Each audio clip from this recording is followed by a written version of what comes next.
Hello friends, जय हिंद, वंदे मातरम। Welcome back to our YouTube channel. Friends, आपने देखा होगा कि मैंने एक वीडियो बनाई थी और जिसमें मैंने ये बताया था कि क्रीमिया का एक मीडिया आउटलेट्स है, उसके द्वारा ही एक मीमो जारी किया गया।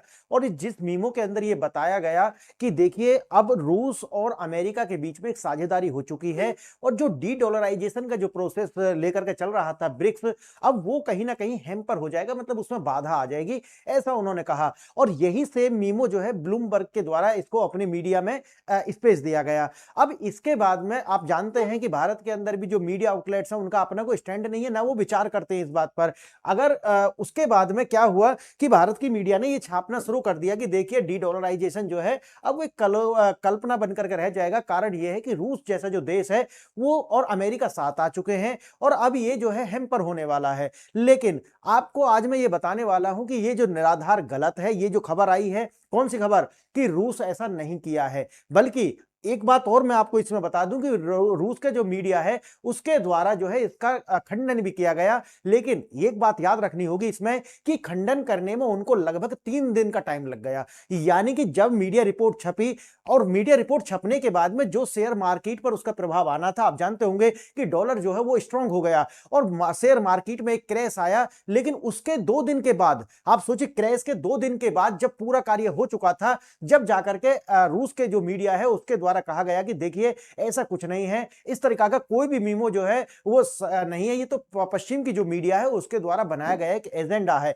इस तरीका की जो खबर है वो रूस ने छापी। अब आप इसके अंदर एक दो बातों अंदाजा लगा करके देखिए, अगर ये एक तरीका से गलत थी और ये गलत खबर थी, तो क्या रूस की मीडिया को 3 दिन लेने चाहिए थे? समझिए इस बात को। इसी के अंदर, यानी कि जो 2 से 3 दिन का जो टाइम है, इसी में वो सत्यता छुपी हुई है कि वास्तव में ये कोई गलत खबर नहीं थी, ये वास्तव में सत्य है। और ये जो लेट करने के बाद में डॉलर को मजबूत किया गया और रूस के द्वारा तत्कालिक रूप से जो है इस पर प्रतिक्रिया नहीं दी गई।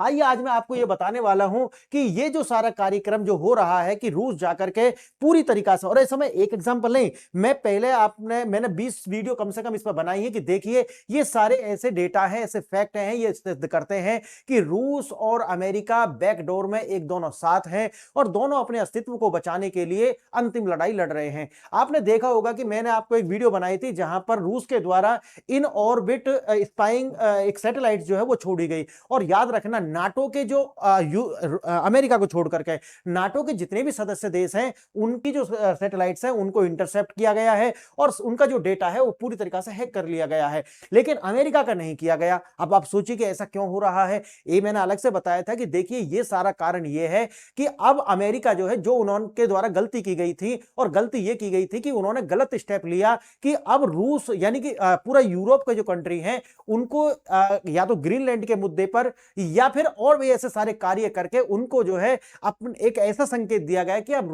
अमेरिका जो है वो आपके बड़े भाई की भूमिका में नहीं है।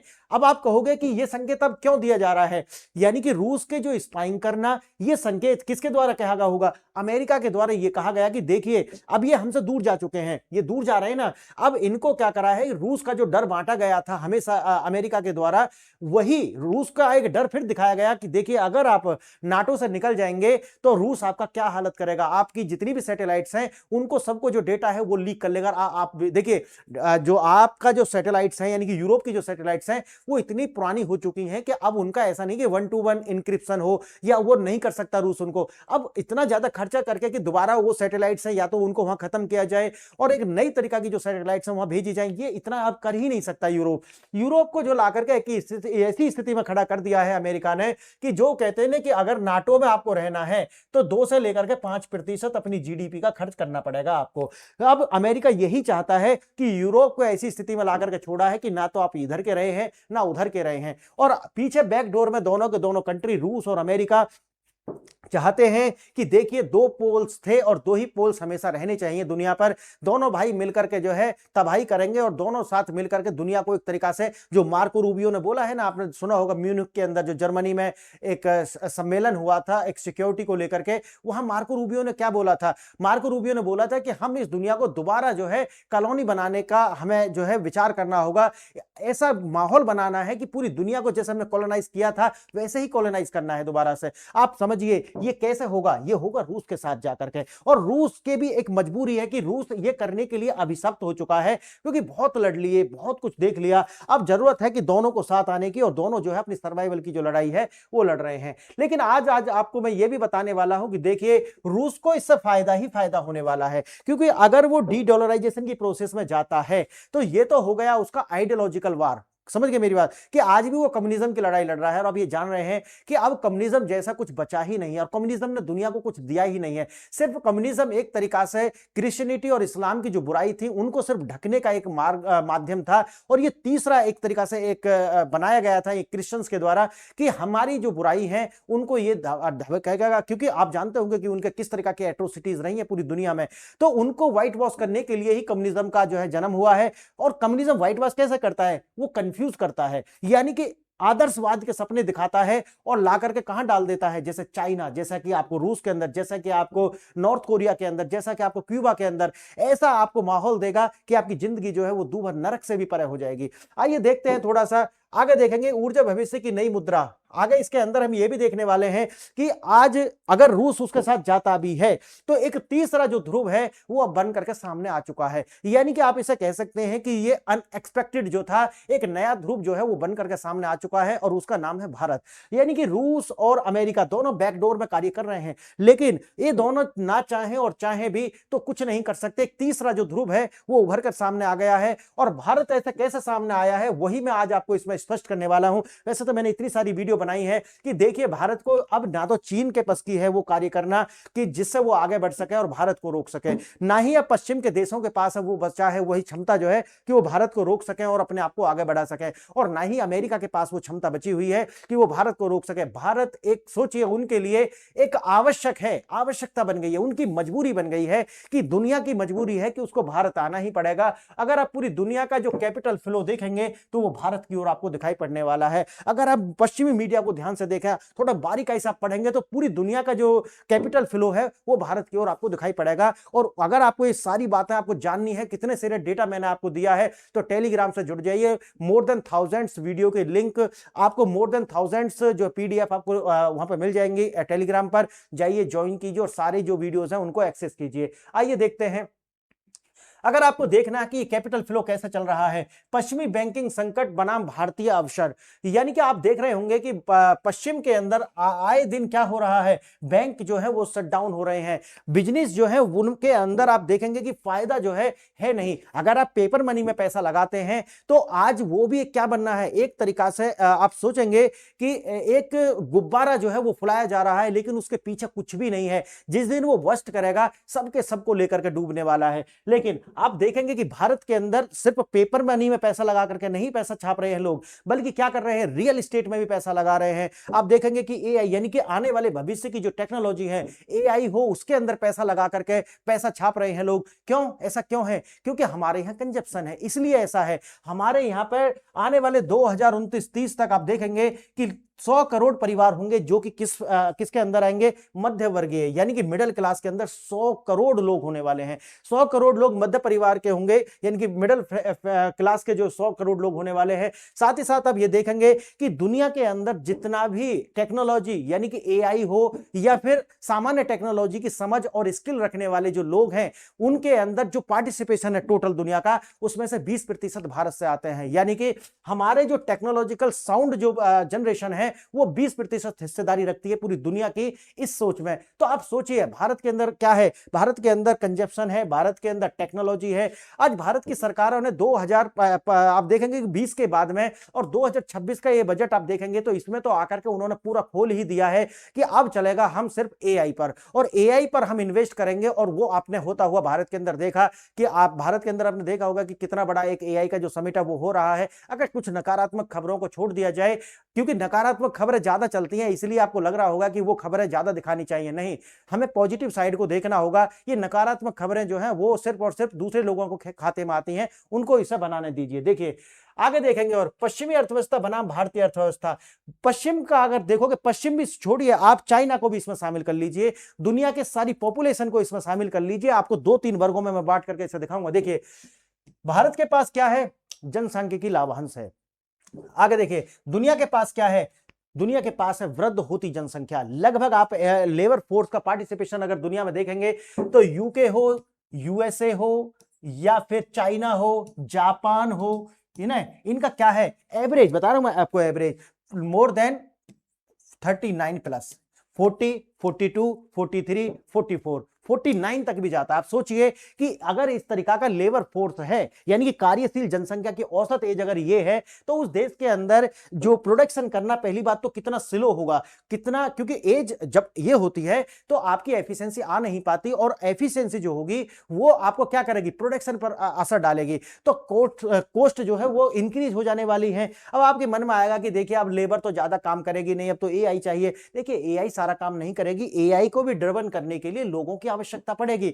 एआई ऐसा नहीं है कि कहीं आसमान में एआई चलेगी, एआई के लिए भी हमको डेटा सेंटर्स बनाने होंगे, इंफ्रास्ट्रक्चर डेवलप करना होगा, और उसके अंदर ब्लू कॉलर और व्हाइट कॉलर दोनों तरीका की जो जॉब्स हैं वो क्रिएट होने वाली हैं। यानी कि एक, अगर हम एनवीडिया के सीईओ की जो माने तो उन्होंने कहा कि एक डेटा सेंटर बनाने के लिए मोर देन 10,000 लोगों को रोजगार मिलेगा, जिसमें वो व्हाइट कॉलर भी होंगे और ब्लू कॉलर भी होंगे। और आप सोचिए भारत का जो लक्ष्य है लगभग 5 गीगावाट की जो स्टोरेज कैपेसिटी बनाने का है, तो उसके लिए कितने सारे डेटा सेंटर्स बनेंगे। और ना मात्र यही, बल्कि जो हमारी इंडस्ट्री, जो स्टील इंडस्ट्री है, जो कोयला इंडस्ट्री है, जो सीमेंट इंडस्ट्री है, ये भी आगे बढ़ेगी, क्योंकि ऊर्जा की आवश्यकता होगी। और एलोन मस्क की माने तो उन्होंने क्या कहा है कि भविष्य की जो मुद्रा है वो सिर्फ एनर्जी है, ऊर्जा है। समझिए इस बात को, आगे देखेंगे। अगर आप देखेंगे कि कारक क्या है, बैंक और पूंजी, यानी कि कैपिटल और बैंकिंग। अगर आप देखोगे कि दुनिया के अंदर क्या है, अस्थिरता है, पूरी दुनिया संकट में है। और भारत की ओर देखोगे तो भारत जो है लगातार आपको बढ़ती हुई अर्थव्यवस्था दिखेगी, लगभग 7.2 तो हमारे जीडी उसमें बताई थी बजट के अंदर, लेकिन ये 8 के आसपास आप देखोगे इसको। आगे देखेंगे व्यापार की और राजनीति, पूरी दुनिया के अंदर आप देखोगे तो वो लगातार आपको नीचे गिरती हुई दिखाई पड़ेगी, अनस्टेबिलिटी जो है आती हुई दिखाई पड़ेगी।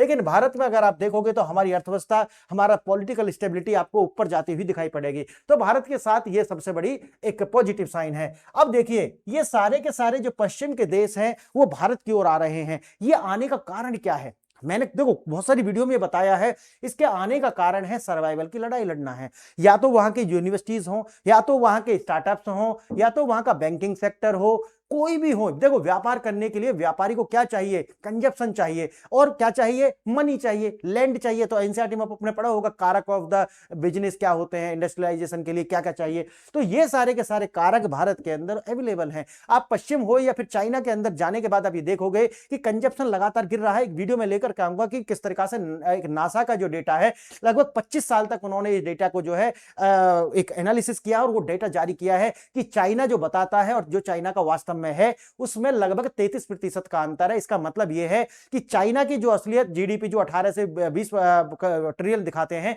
वो इतनी है ही नहीं, वो लगभग 12 से 13 ट्रिलियन ही है। वो अलग मैं वीडियो लेकर आऊंगा, उसमें बताऊंगा, देखना आगे। भारतीय उपभोक्ता शक्ति जो है वो आपको दिखेगी कि लगातार भारत का पर कैपिटा इनकम बढ़ने वाला है। और मैंने एक वीडियो में बताया कि आने वाले 9 साल के अंदर भारत 15 ट्रिलियन की इकोनॉमी बन जाएगा। और आपको ये सुनकर के आश्चर्य हो सकता है, अगर आप जानना चाहते हैं, मैंने पूरे डेटा दिया हुआ है, वो वीडियो जाकर के टेलीग्राम से जुड़िए, नहीं तो पर्सनल मैसेज कीजिए, मैं आपको वो वीडियो का लिंक प्रोवाइड करा दूंगा। देखेंगे रूस डॉलर, फेक न्यूज और सच और डी डॉलराइजेशन। मैंने जैसा कि आपको बताया है कि देखिए ये जो न्यूज थी वो अपने आप में फेक न्यूज नहीं थी, बस क्या था, एक खेल था जो पर्दे के पीछे लगातार खेला जा रहा है रूस और अमेरिका के द्वारा। हम आगे बढ़े उससे पहले आपको 2 प्रश्नों पर विचार करना होगा। अगर आप इनका आंसर जानते हैं तो वेल एंड गुड। इनको जांचने का मेरा 2 ही उद्देश्य है, एक तो आपकी मेमोरी का परीक्षण किया जाए कि आप कितना याद रखते हैं, और आपकी नॉलेज जो है उसका, और ये एग्जाम के लिए और सामान्य जीवन दोनों के लिए बहुत ज्यादा महत्वपूर्ण है। देखिए हालिया क्रेमलिन मेमो के संदर्भ में मीडिया ने किस तरीका के शब्दों का जानबूझकर नजरअंदाज कर दिया जिससे वे झूठ फैलकर रूस डॉलर सिस्टम में वापस आ रहा है। ये वाला है trade deficit, settlement system, currency swap और स्विफ्ट इंटीग्रेशन। तो आपको इसका आंसर देना होगा, अगर आप नहीं जानते तो अच्छा लास्ट वाली जो स्लाइड्स हैं उन पर इन दोनों के जो आंसर आपको विस्तृत मिल जाने वाले हैं। दूसरा प्रश्न देखना, पूंजी यानी कि वेस्टर्न कैपिटल के भारतीय रियल असेट्स जैसे हल्दीराम में निवेश करने के मुख्य क्या कारण हो सकते हैं। तो 4 कारण यहां बताए गए हैं, आपको सही उत्तर देना होगा। भारत में सस्ता श्रम उपलब्ध है इसलिए ऐसा हुआ है, पश्चिमी बैंक ध्वस्त हो रहे हैं और उन्हें स्टेबल प्रॉफिटेबल असेट्स की तलाश है इसलिए ऐसा हुआ है, भारत सरकार ने टैक्स में भारी छूट दी है इसलिए ऐसा हुआ है, या अमेरिका और भारत के बीच मुक्त व्यापार समझौता हुआ है इसलिए ऐसा हुआ है। अगर आप इनका आंसर जानते हैं तो बहुत बढ़िया बात है, अन्यथा तो आपको लास्ट वाली स्लाइड में मिल जाएगा। देखते हैं आगे। अब एक जो शुरू में मैंने बताया कि भाई एक क्रेमलिन मीमो जो है ऐसा हुआ, फिर ब्लूमबर्ग ने उसको अपने यहाँ पर जगह दिया। अमेरिका के बीच रेयर अर्थ मिनरल्स और यूरेनियम और एयरक्राफ्ट पार्ट्स की पार्टनरशिप का जो है जिक्र उसके अंदर हुआ था कि देखिए रूस और अमेरिका पीछे पर्दे के पीछे सारे कार्य कर रहे हैं।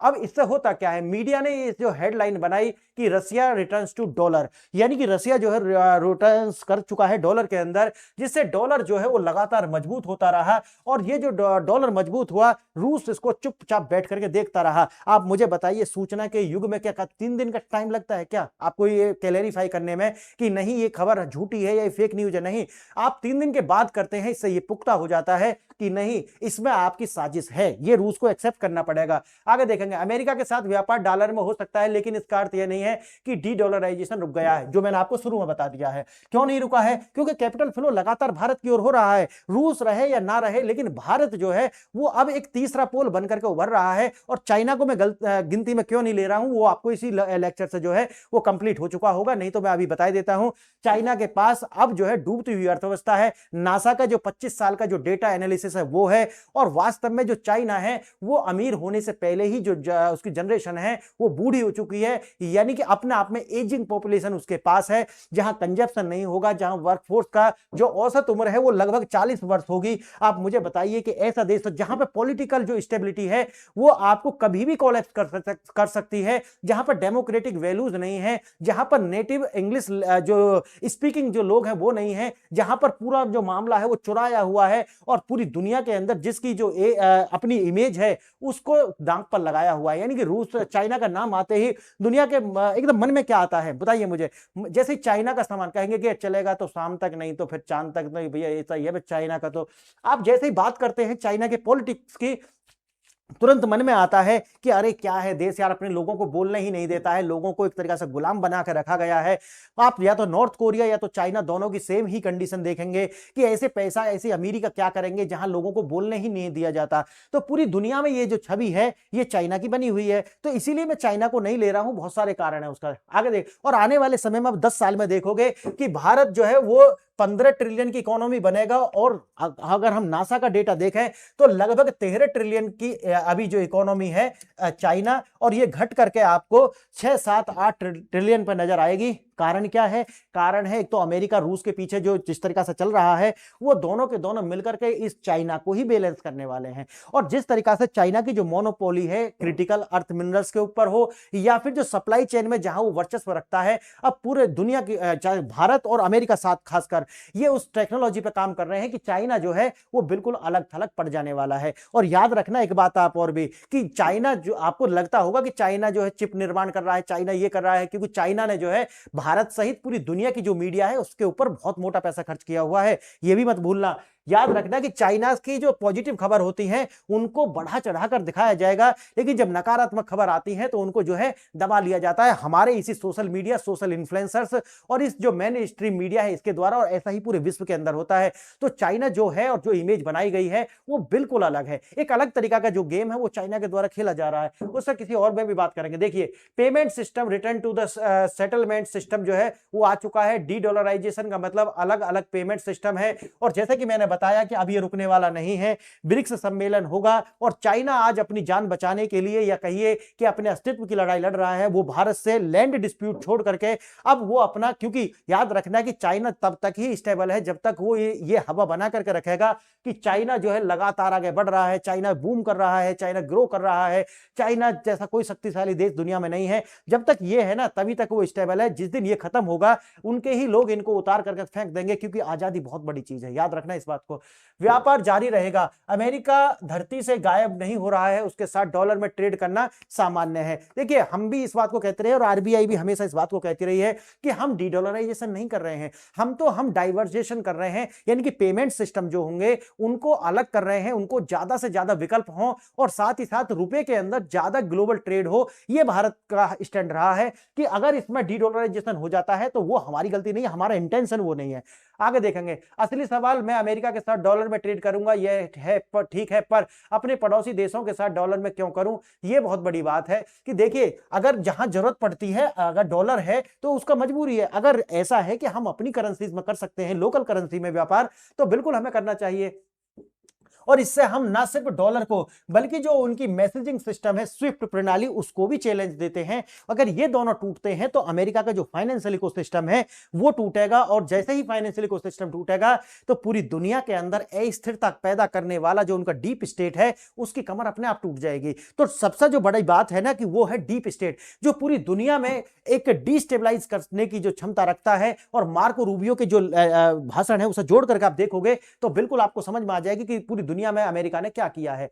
एलन मस्क की भविष्यवाणी यह है कि देखिए फ्यूचर का जो करेंसी है वो क्या है, वो वॉटेज में नापी जाएगी, मतलब इलेक्ट्रिसिटी यानी कि बिजली और ऊर्जा बचेगी मात्र अगर पूरी मनी। क्यों? क्योंकि ये सबका सब क्या हो जाएगा, डिजिटलीकरण हो जाएगा। यानी कि आप जो कागज की मुद्रा आज देखते हैं या आप ग्लिट की जो मुद्रा है वो देखते हैं, ये सब खत्म हो जाने वाली है, आभासी मुद्रा खत्म। यानी कि बचना क्या है, सिर्फ डिजिटल करेंसी बचेगा, जो किसकी फॉर्म में होगा, इलेक्ट्रिक की फॉर्म में होगा। आप जानते हैं ना यूपीआई से जो पेमेंट करते हैं तो किसकी फॉर्म में होता है, ऊर्जा का ही तो आदान प्रदान होता है उसके अंदर, नहीं समझे आप? तो यही कह रहे हैं जो एलन मस्क, एनर्जी ही असली रिजर्व करेंसी है, यानी कि जिसके पास एनर्जी है वही तो रिजर्व करेंसी है। आगे देखना, मैनिपुलेशन का खेल है, डॉलर का कृत्रिम रूप से ऊपर रखने के लिए सोने और जो प्रीशियस मेटल्स होते हैं उनको हमेशा दबा करके रखा गया। लेकिन बात वही है कि आने वाले समय में ये जो फाइनेंशियल रिसेट अमेरिका करेगा, लगभग 38 ट्रिलियन डॉलर का जो रिसेट करने वाला है, ये आपकी जेब पर पड़ने वाला है। जो भी लोग इस तरीका से शेयर बाजार में या अमेरिकी डॉलर में पैसा लगाए हुए हैं,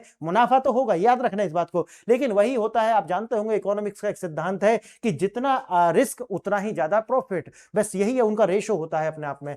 चेतावनी के संकेत, हाल ही में यूपीआई डाउन होना, एचएसबीसी का शटडाउन होना, ऑस्ट्रेलिया के प्रमुख बैंकों में शटडाउन होना सामान्य तकनीकी खामियां नहीं है, ये आने वाले समय में जो कोलैप्स करने वाला है पूरा बैंकिंग सिस्टम, क्योंकि डॉलर के कोलैप्स करने से और ये रिसेट आने से ये बैंकिंग सिस्टम कोलैप्स कर जाएगा। पूंजी का जो डर है, ग्लोबल कैपिटल का अब समझ आ गया है कि पश्चिम में जो पैसा है वो उनका सुरक्षित नहीं है, इसीलिए वहां से पैसा निकाल करके अब वास्तव में भारत के जो बाजार है, जो क्वेश्चन में भी दिया गया है, भारत के जो बाजार है उनमें वो क्या कर रहे हैं, निवेश कर रहे हैं। जैसे हल्दीराम के अंदर निवेश करना हो, या फिर आने वाले समय में आप देखेंगे कि भारत के इसी तरीका के जो और उत्पाद हैं उनमें निवेश करेंगे। क्यों? क्योंकि ये आने वाले समय में बूम करने वाले हैं, क्योंकि भारत के ब्रांड है और भारत की जो जनसंख्या है वो लगातार बूम करेगी और मिडिल क्लास जो है उनका ज्यादा जो साइज है वो बढ़ेगा, तो इनका कंजप्शन भी बढ़ेगा। देखना, डूबते हुए पश्चिम से पैसा निकालकर भारत के जो रियल असेट्स में लगाना चाहते हैं, जितने भी बैंकिंग हैं वो हो या जो भी घराने हो वो सारे के सारे। देखना, उदाहरण के लिए पश्चिम ने हल्दीराम में हिस्सेदारी क्यों खरीदी है, डॉलर रेट 90, उन्हें भारतीय कंपनी भारी डिस्काउंट पर मिल रही है। रियल बिजनेसेस, यह कोई हवाई टेक कंपनी नहीं है बल्कि रियल मैन्युफैक्चरिंग और असेट वाली कंपनियां हैं। इनका ऐसा नहीं है कि डॉलर की तरह कोई कागजी मुद्रा छापते हैं, ये नहीं, इनका क्या है, ये पूरा माल बनाते हैं और मार्केट में इनका कंजप्शन हमेशा रहेगा, याद रखना इस बात को। तो इनमें पैसा डूबेगा नहीं। भविष्य में रुपये का ही जो है एप्रिसिएशन और असेट्स का जो है एप्रिसिएशन होने वाला है, इसीलिए पैसा जो है ये लगाया जा रहा है।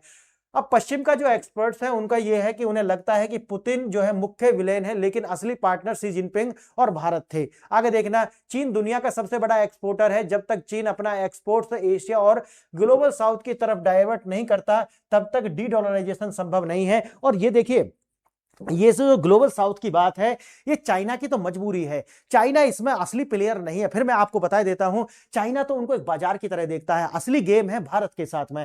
भारत के द्वारा चाहे तो यूएनएससी से लेकर के जनरल असेंबली हो या फिर ब्रिक्स हो, कहीं पे भी हो, आपने एक बात हमेशा ध्यान रखना, उनके लेक्चर में ग्लोबल साउथ के कंट्री आते ही आते हैं। अभी देखिए एआई का समिट हो रहा है, यहां पर भी लगातार ग्लोबल साउथ की बात हो रही है। कारण क्या है? कारण यह है कि वो देश जो है इतने टेक्नोलॉजिकल साउंड नहीं है, लेकिन पॉपुलेशन बेस बहुत ज्यादा है और हर देश की अपनी एक आवाज होती है। इसलिए भारत जो है अपने आने वाले समय में बाजार उनको बनाना है, और अगर बाजार बनाना है तो उनके लोगों को आपको स्किल्स करना पड़ेगा ताकि वो पैसा जनरेट कर पाए। समझे मेरी बात? जितने हाथ उतना काम, और जितने काम उतना ही पैसा। तो उन लोगों को भी आपको मिडिल क्लास में लाना पड़ेगा, तभी तो कंजप्शन बेस इकोनॉमी बनेगी। अगर पैसा ही नहीं होगा तो जनसंख्या तो भूखी ही मरेगी ना। और क्या होगा मुझे बताइए? जिस तरीका से अफ्रीका के अंदर हो रहा है वही होने वाला है। आगे देखना, अब है नैरेटिव का बदलना और डेटा का गायब होना। पिछले 24 महीने में जब चीन ने सप्लाई काटी और पश्चिम में महंगाई बढ़ी, तब उनकी आंखें खुल चुकी हैं। लेकिन मेरा मानना है कि ये थोड़ा सा अलग हमें इसको करके देखना पड़ेगा, अलग वीडियो में बताऊंगा उसको।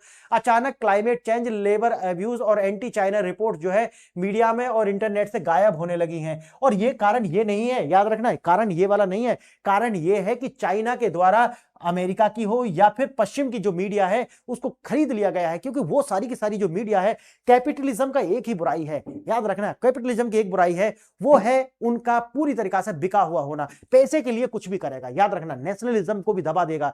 यही है सबसे बड़ी समस्या कैपिटलिज्म के साथ में।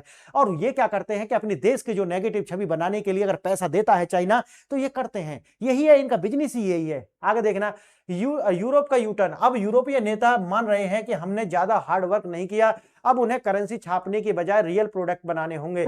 लेकिन बात यहीं से घूम जाती है कि अगर आप हार्ड वर्क का मतलब यहां पर क्या है, आपने ज्यादा पॉपुलेशन पैदा ही नहीं की, क्योंकि अगर आपके पास पॉपुलेशन नहीं होगी तो कंजप्शन नहीं होगा, अगर पॉपुलेशन नहीं होगी तब कंजप्शन के साथ साथ लेबर फोर्स आपके पास नहीं होगी। और आज का जो सबसे बड़ी जो समस्या है वो है एक नौजवान पॉपुलेशन हमारे पास में होनी चाहिए। और जब मैं ये कहता हूं तो आपको एक आंकड़ा और बता देता हूं, भारत के अंदर की जो टोटल जनसंख्या है उसका लगभग कितना 67% ऐसा है जिसकी आयु 35 वर्ष से कम है, जिसकी आयु 35 वर्ष से कम है। और एक और आंकड़ा मैं आपको दिए देता हूं, लगभग हर 2 साल में आपको लगभग 2.5 करोड़ लोग, कितने 2.5 करोड़ लोग भारत की कार्यशील जनसंख्या में जुड़ जाते हैं, कार्यशील जनसंख्या, जिसका एवरेज एज कितना है 28 वर्ष। आप और एक आंकड़ा और मैं आपको बता दूं, भारत का जो लेबर फोर्स है, पूरी दुनिया का जो लेबर फोर्स है उसका एवरेज एज कितना है 40, और भारत का जो है उसका है लगभग 28 ईयर्स। कितना 28 ईयर्स। अब आप ये आंकड़े आपको दिखाते हैं कि भारत जो है आने वाले समय में 9 साल के अंदर जब 15 ट्रिलियन का इकोनॉमी बनेगा तो ये कैसा बनेगा, क्योंकि 100 करोड़ लोग मिडिल क्लास के अंदर शामिल होंगे, टैक्स बेस वही हिसाब से बढ़ेगा। और यही आप जो देख रहे हैं ना, पूरी दुनिया का जो कैपिटल फ्लो है वो भारत की ओर क्यों आ रहा है, उसका कारण है यह है जो मैं आपको बता रहा हूं। आइए अब देखिए डेमोग्राफी, पश्चिम के पास बर्थ रेट जो है वो खत्म हो रहा है, यानी कि उनका टीएफआर आप देखेंगे तो टोटल फर्टिलिटी रेट वो लगभग 1.1 1.2 पहुंच चुका है। कुछ देश तो ऐसे हैं जिनका 1 से भी कम पहुंच चुका है। आप सोचिए कि वहां पर जो लोग माइग्रेट करके गए हैं उनकी जनसंख्या ज्यादा है और मूल निवासी जो है उनकी संख्या कम है। ये स्थिति पैदा हो चुकी है। आगे देखेंगे, खरीदार कौन, वे अपनी लग्जरी कारें किसे बेचेंगे, वो अपनी टेक्नोलॉजी। और मैं जब टीओटी की बात करता हूं कि वे सारे देश टेक्नोलॉजी ट्रांसफर भारत के साथ कर रहे हैं, तो लोग कहते हैं कि ऐसा क्यों कर रहे हैं। कारण अब आपको मैंने बता दिया कि करेंगे क्या, उसका उस टेक्नोलॉजी का करेंगे क्या जब बाजार ही नहीं है उनके पास। आगे देखेंगे, एआई और प्रॉफिट। जब तक कोई इंसान कंज्यूम नहीं करेगा तो एआई ऑटोमेशन से प्रॉफिट नहीं होगा, इसीलिए बताता हूं मैं आपको। और इसीलिए एआई समिट जो है वो भारत के अंदर हो रहा है। वैसे तो ये 3री बार हो रहा है, कहां पर, एक बार शायद ये सबसे पहले तो ये यूके के अंदर हुआ, फिर फ्रांस के अंदर हुआ, और 3री बार है ये भारत के अंदर हो रहा है। ये लगभग 2023 से शुरू हुए हैं और ये 3री बार है जो भारत के अंदर हो रहा है। तो आप समझ लीजिए इसको। शिक्षा और संस्थान भारत के शरण में। अब देखिए पूरी की पूरी दुनिया की जो यूनिवर्सिटीज हैं वो अब क्या करें, देखिए यहां से बच्चे कहां जा रहे हैं, वो जा रहे हैं विदेश पढ़ने के लिए, ऑस्ट्रेलिया जा रहे हैं, कनाडा जा रहे हैं, यूएसए जा रहे हैं, फ्रांस, जर्मनी। लेकिन अब उन यूनिवर्सिटीज को ये लगने लगा है कि देखिए हमारे यहाँ तो इस तरीका का बच्चे हैं ही नहीं, अगर हम अपने इस इंस्टीट्यूशंस को भारत के अंदर शिफ्ट करते हैं तो समझिए कि हमें कितना फायदा होगा। जब वो इतना पैसा लगा करके अमेरिका में आ रहे हैं तो वहां तो हमारी यूनिवर्सिटी भर जाएंगी पूरी तरीका से। तो वो भी यूनिवर्सिटीज क्या कर रही हैं, भारत की ओर आ रही हैं, और भारत की जो यूनिवर्सिटीज हैं उनके साथ कोलैब करने वाली हैं। और नहीं तो हमारे यहाँ तो भैया गलगोटिया जैसा आपने सुना होगा किस तरीका का कांड उसने करा है, इसी तरीका की यूनिवर्सिटीज हैं। अब जब तक आप इस तरीका की यूनिवर्सिटीज के साथ कोलैब नहीं करेंगे तो इसी तरीका से आप दुनिया को मूर्ख समझेंगे जैसे गलगोटिया समझ रही है। भारतीय अभिभावक की जो सेविंग्स और पॉकेट मनी जो है उन्हीं से ये सारे के सारे इंस्टीट्यूशन चल रहे हैं जो विदेशों के हैं। लेकिन आज उन्हें लगता है कि अगर भारत के अंदर जाएंगे तो हमारा जो अपना जो प्रॉफिट है वो बहुत ज्यादा बढ़ जाएगा। कैंपस इन इंडिया, अगर यूनिवर्सिटी जो कनाडा हो, यूएसए की, उन्हें सर्वाइव करना है तो अब उनको यहां पर आना पड़ेगा, क्योंकि अपने देश की जो पॉपुलेशन है वो लगातार धीरे धीरे धीरे धीरे जो है वो कम होगी। और वहां पर जिस तरीका का जो एक्सट्रीमिज्म है, इस्लामिक एक्सट्रीमिज्म, वो बढ़ने वाला है, तो उन्हें यहां आना ही पड़ेगा और कोई रास्ता नहीं है। सांस्कृतिक बदलाव, पहले वे अपना वोक एजेंडा जो है वो लाएंगे, लेकिन अंततः भारतीय रेगुलेशंस में उन्हें जो है सुधारने होंगे। और ये जो वोक एजेंडा वो चलाने वाले, आप जानते होंगे वोकिज्म के लिए अलग से मैं वीडियो लेकर आऊंगा, उन्होंने किस तरह से मट्टी पलीत करी है यूके की और जर्मनी की। प्रक्रिया जारी है, डी डॉलराइजेशन खत्म नहीं हुआ है, सिस्टम ऑफ द सिस्टम चल रहा है, यानी कि सिस्टम के अंदर ही एक सिस्टम है। और मैंने पहले भी बताया है कि देखिए ये एक रात का काम नहीं है, 20 से 30 साल इसमें लगने वाले हैं। आज जहां आप देखते हैं कि 70% यानी कि 67 से लेकर के 70% जो है वो डॉलर के अंदर व्यापार हो रहा है, वैश्विक ट्रेड की मैं बात करूं तो हो सकता है कि ये 30 साल जैसा आप अभी देख रहे हैं पूरी कंडीशन, हो सकता है कि ये 30-35% पर आकर के रुक जाए और यही जो है भारत का जो रुपया है और जो भी और लोकल करेंसीज हैं उनके अंदर जो वैश्विक ट्रेड है वो लगातार बढ़ेगा। तो आप समझिए कि ये एक बैलेंस जो है, एक सोचिए डिसेंट्रलाइजेशन जो है वो हो रहा है। शर्तें भारत की, जिन्हें बचना है, कंपनी हो या देश हो, उनको चुपचाप भारत के साथ आना ही होगा, उनके पास कोई विकल्प नहीं है। और आत्मनिर्भरता जो है, रुपया जब एप्रिशिएट होगा तभी भारत का जो विशाल जनसंख्या की जो परचेजिंग पावर है वो असल में उसको लाभ मिलेगा। और डॉलर जैसे जैसे कमजोर होगा वैसे वैसे भारत का जो रुपया है उसका ग्लोबल ट्रेड में जितनी हिस्सेदारी बढ़ेगी, आप समझिए कि रुपया का एप्रिसिएशन तो होना ही है। क्योंकि रुपया का जो डेप्रिसिएशन है वो कांग्रेस की सरकार इंदिरा गांधी के द्वारा किया गया, 2 बार डेप्रिसिएशन हुआ है, उसके बाद ये रुपया कभी उठ ही नहीं पाया है। लेकिन धीरे धीरे जब देखो जैसे जीडीपी बढ़ती है ना तो उसकी जो मुद्रा है वो अपने आप बढ़ती है, क्योंकि उसका जो ट्रेड है वो बढ़ता है और जो मनी है वो अपने आप जो है वो बढ़ जाती है। तो इसमें बहुत ज्यादा विज्ञान की जरूरत है नहीं, ये हो जाएगा। आइए आपके दोनों क्वेश्चन के आंसर देख लेते हैं। पहला है, मीडिया में सेटलमेंट शब्द हटा दिया था, इसका अर्थ है पेमेंट सिस्टम लिंक करना है, डॉलर पर निर्भरता बढ़ाना नहीं। समझ गए? तो पहले वाले क्वेश्चन का आंसर ये है। दूसरा देखना, पश्चिमी बैंक ध्वस्त हो रहे हैं, यानी कि इसीलिए जो है पश्चिमी बैंकों की संभावित जो कोलैप्स होने से बचाने के लिए, यानी कि अपनी मनी को बचाने के लिए जो पश्चिम के बैंक और कंपनी है वो भारत की रियल एस्टेट्स या ऐसी कंपनियों में जैसे हल्दीराम जैसी कंपनी है जो फूड प्रोडक्ट्स और बनाती हैं, उनमें अपना जो पैसा है वो निवेश कर रहे हैं। और इसीलिए आप देखेंगे कि फ्रेंड्स ये सारा कुछ हो रहा है। आप मेरे साथ जुड़ सकते हैं, मेरा इस चैनल है इसे सब्सक्राइब कर सकते हैं। अगर आपको थाउजेंड्स वीडियो एक्सेस करनी है और थाउजेंड्स पीडीएफ जो मैं अभी पढ़ा रहा हूं, तो आप मेरे टेलीग्राम चैनल से जुड़ जाइए, यहां पर आपको सब कुछ मिलने वाला है। और अगर आप मेरे साथ पर्सनल जुड़ना चाहते हैं तो आप मेरे व्हाट्सएप से जुड़िए, लिंक आपको डिस्क्रिप्शन बॉक्स में दिए गए हैं। लास्ट नॉट द लिस्ट, आप जो मेरी ऐप है जो PRS ऑफिशियल, जो iOS और एंड्रॉइड दोनों पर उपलब्ध है, आप इस ऐप को डाउनलोड कर सकते हैं और वहां पर छोटे छोटे से कोर्स बना करके रखे हुए हैं मॉड्यूल वाइज, अलग अलग हर सब्जेक्ट का, जो कि 200 से 300 रुपए कॉस्ट है। डाउनलोड करके आप अपने ऐप अपने ही गैलरी में सेव कर सकते हैं। और ऐप एक बार ये खरीदने के बाद में 2 साल की मेंबरशिप आपको मिल जाएगी, जहां पर छोटे छोटे लेक्चर्स मैं आपको पर्सनली गाइड करके वहां पर लेकर के आऊंगा, तो आप ये सब कर सकते हैं। तो आज के लिए इतना ही। आपने वीडियो यहां तक देखा, इसके लिए बहुत धन्यवाद। जय हिंद।